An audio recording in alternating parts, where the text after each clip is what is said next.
한강 장편 소설 바람이 분다. 가라의 줄거리를 읽어드리겠습니다. 한번 같이 살펴보실게요. 이정희와 서인주는 중학교와 고등학교를 함께 다닌 수유리, 같은 골목의 친구 사이다. 딴거리 육상 선수였던 서인주는 병약한 외삼촌 이동주가 단둘이 살고 있었다. 우주의 비밀과 과학적 탐문에 관심이 많았던 외삼촌은 이 앞 한지에 거대한 먹그림을 그리는 작업에 매달려 있었다. 인주의 집에 초대를 받아갔던 날, 별과 우주, 생의 기원, 먹을 입힌 그림 등에 매혹된 이정희는 이후 자주 그 집에 드나들게 되고 천체 물리학 책을 탐독하고 외삼촌의 지도에 따라 그림을 그리는 가운데 그와의 애틋한 사랑도 키워간다. 그러나 고등학교를 마치기도 전에 지병을 앓고 있던 외삼촌은 죽음을 맞고 급기야 인주는 장대 높이 뛰기를 하다가 다리에 큰 부상을 입은 채 육상을 그만두게 되고 이후 긴 시간 외부와 단절된 삶을 택한다. 인주가 다시 정희에게 연락을 해왔을 때 인주는 이미 삼촌의 화법을 따라 먹그림을 그리고 있었다.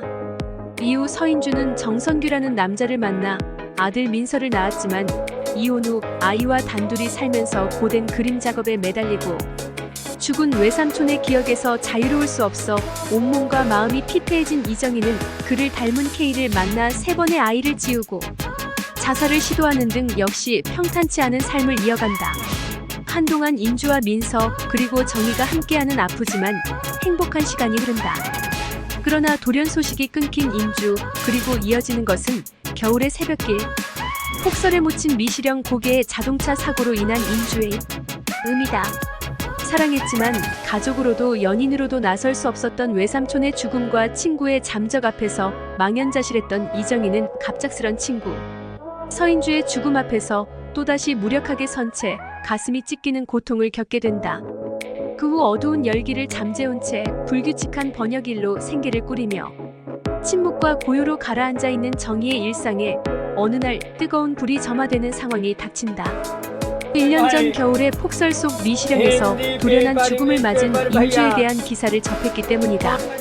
글을 쓴 미술평론가 강석원은 인주의 죽음을 자살로 단정하고 재능과 미모를 겸비한 한 젊은 여성 화가의 죽음을 신화화하고자 그녀의 인생과 그림을 낱낱이 밝히는 중이다. 그러나 삶에 대한 열정으로 그리고 아들 민서에 대한 지극한 사랑으로 결단코 스스로 생을 포기할 수 사람이 인주였기에 이정희는 강석원의 책 출간을 막고 인주의 죽음에 가려진 진실을 찾아 헤맨다. 바람이 분다 가라의 이야기는 여기에서 다시 시작된다. 서인주를 사랑했고 그녀의 그림을 세상에 알리는 데 결정적인 역할을 했다고 믿는 미술평론가 강석원의 심리적, 물리적 포갑에 맞서 이정희는 인주의 죽음이 자살이 아님을 밝히는데 도움을 줄 사람들을 찾아 나선다.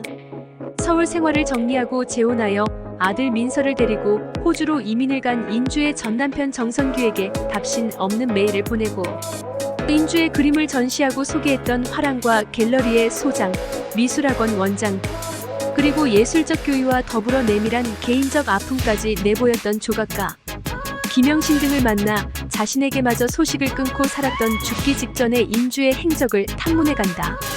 그리고 인주와 남겨진 아들 민서에게도 거짓과 상처가 될 강석원의 형전 작업에 맞서 인주에 대해 정희 자신이 알고 있는 이야기를 책으로 쓰고자 한다.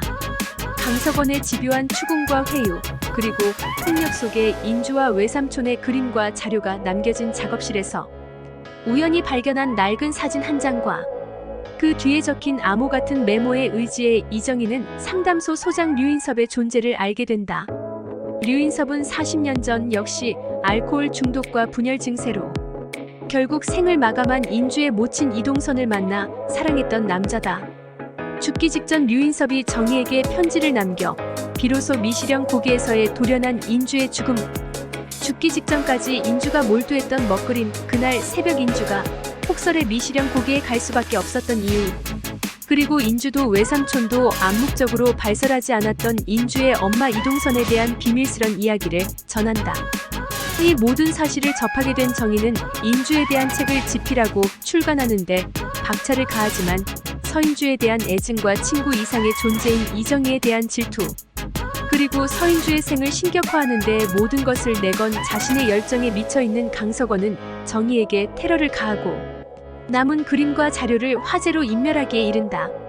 인체의 모세혈관처럼 세밀한 조직을 갖고 있는 한지의 검푸른 먹선이 물과 반발하는 힘으로 뻗어 나아가는 것처럼 한강은 나직하지만 근기 있는 호흡과 문장으로 미세한 숨결로 생을 이어가는 인물들을 껴안고 있다. 그들은 450km의 대기권 안 지구라는 곳에서 납작함 속에서 치열하게, 납작함 속에서 안이하게, 납작함 속에서 웃고 말하고 병들고 춤춘다.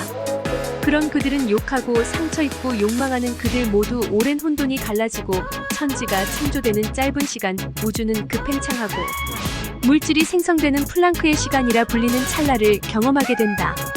이렇게 통화되는 대지와 마르는 강물, 저짙은 어둠 속에서 폭발하는 별들이 한데 용솟음치는 혼돈 속에서 우주와 생명의 기원을 탐문하는 한강은 그 질문을 오롯이 우리의 현재의 삶에 기울인다. 그 경사는 오래고 아프고 또한 격렬하다. 마치 소설의 말미에 손과 발이 자유롭지 못한 채로 살고 싶다. 살고 싶다는 강렬한 삶의 의지 하나로 바닥을 기어 화염 속을 뚫고 힘겹게 생의 틈을 쫓아 나아가는 이정희의 몸부림처럼 또한 한강이 등단 이후 16년여 동안 자신의 작품에서 구현하고 완성해낸 정제된 언어와 문체. 미학은 이번 소설에서도 변함없이 독자의 눈길을 잡아끈다. 모든 언어가 단 하나의 단어로 압축된다면, 그런 단어가 존재한다면 우리가 입술을 열어 그걸 발음할 때 무슨 일이 벌어질까? 120이라는 대목 역시 그런 작가의 오랜 궁구와 닿아 있다.